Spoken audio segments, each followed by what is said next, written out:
Hi, I'm Mike from 1A Auto. We've been selling auto parts for over 30 years.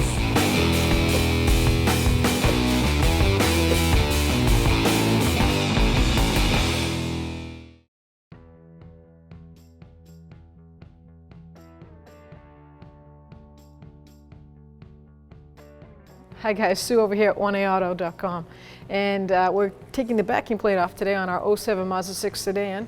If you need any parts for your car, click on the link below and head on over to 1AAuto.com. 21mm socket, and we're going to loosen up the lug nuts.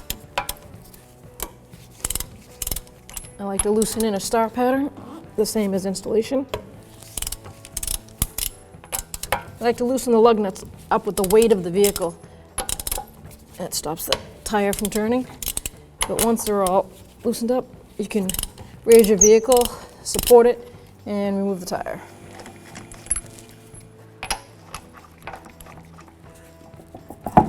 Just give it a wiggle off. Sometimes it's stuck on the hub. I will put a lug nut on finger tight and smack it back and forth. That way the tire doesn't bounce off of me. To remove the caliper bracket, I'm just going to remove the whole caliper as one. So I'm going to use just the bracket to the knuckle housing. This is a 14mm socket. There's 2 bolts, one here and one down below. And they give you that window hole right here, so you can go through the rear suspension with an extension to get at it easy. Here we go. Okay, that top one's free. Now I'm going to use that access hole with a 3/8 extension in my 14mm socket.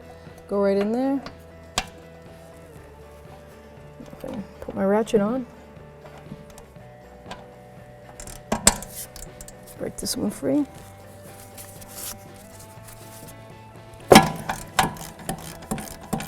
Okay, now that I got that bolt all the way out, my fingers, I can remove the caliper and bracket as one piece. Just by lifting up. I'm going to set that aside inside the petroleum housing right there. Take an impact hammer, Phillips, and we're going to remove the seating bolts for this rotor. If you're lucky enough, sometimes you can get it with a regular screwdriver, but they are meant to be hammered on too, so they are torqued on there. Once that's out, we're going to remove the rotor. Now we're going to remove the bearing cap cover.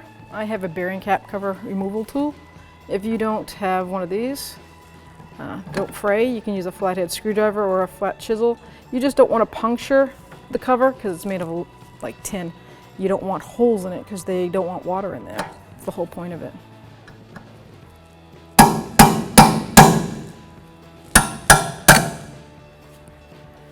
On the axle hub nut, the bearing nut, it's a hammer down to lock it into that keyway. So when you're going to undo it by hand, a little trick is to try to back that off. Now it's going to go smoother for you. Removing the hub nut, it's a 35mm socket, a 1/2-inch breaker bar. This is a nice bearing to do. Nice, somewhat easy job compared to the front bearings. Now you're just going to grab it and slide the hub out. Going to be using a 12mm socket to remove these 3 bolts so we can access the backing plate right off of the hub. You just got to work it on there if the head of the bolt is a little rusty. Just spin it right off.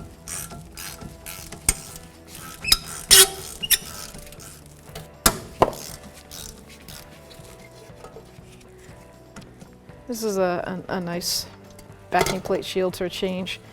It's not hard. It's not uncommon for backing plates to rust, and that's why we would need to replace these quite often.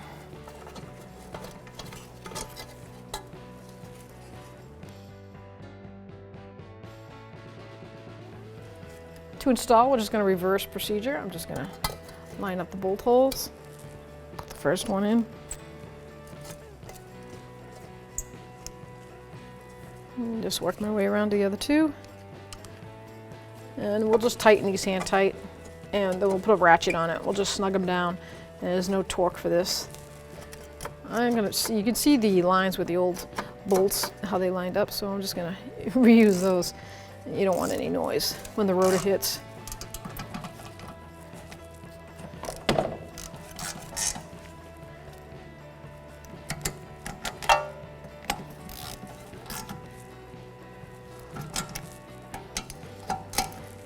Now I'm just going to take some parts cleaner and clean all the rust and debris off of this spindle. To reinstall the Preston bearing hub, you just place it on the spindle. Make sure there's no debris there. I already cleaned it. And you just got to wiggle it around because you're trying to seat that bearing on the spindle. Bottom it out. We're going to reinstall the lock nut.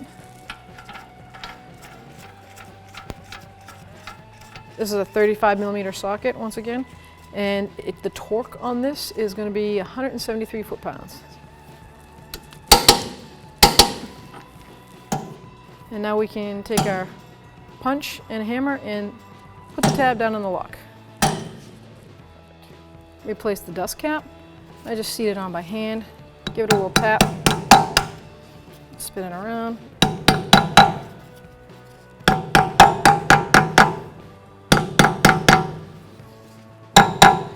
And you can use a brass punch to get really smack it down. The reason for this dust cap, it is important because you don't want any water to get in there in that seated bearing. It'll cause premature wear. Reinstall our rotor. Line up the nice mounting holes that this manufacturer supplies. This car came to us with only one mounting screw, and that's fine. It's better than none. So we'll install this with our impact driver. I'm just going to tighten it by hand. Once it gets bottomed out, to use it, you can feel a click in it and hold it firmly, and when I hit it, it twists it. Locks it into place. Now we're going to remount our caliper. Just slide the pads in between the rotor. And then just get the mounting bolts. Just wiggle it back and forth. You start it with your fingers. And I'm going to install the bottom one.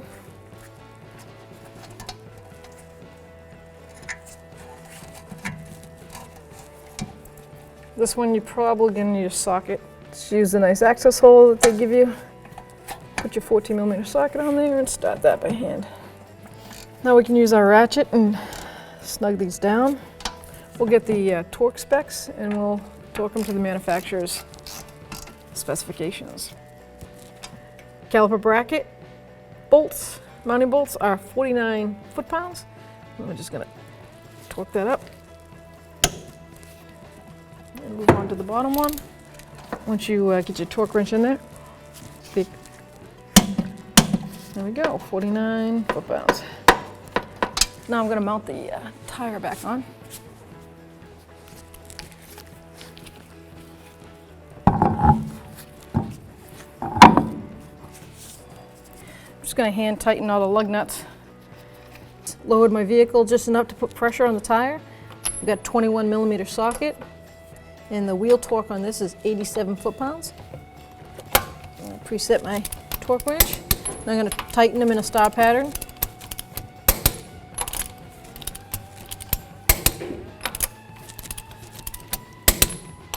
I'm going to do it twice, just to confirm it's all seated.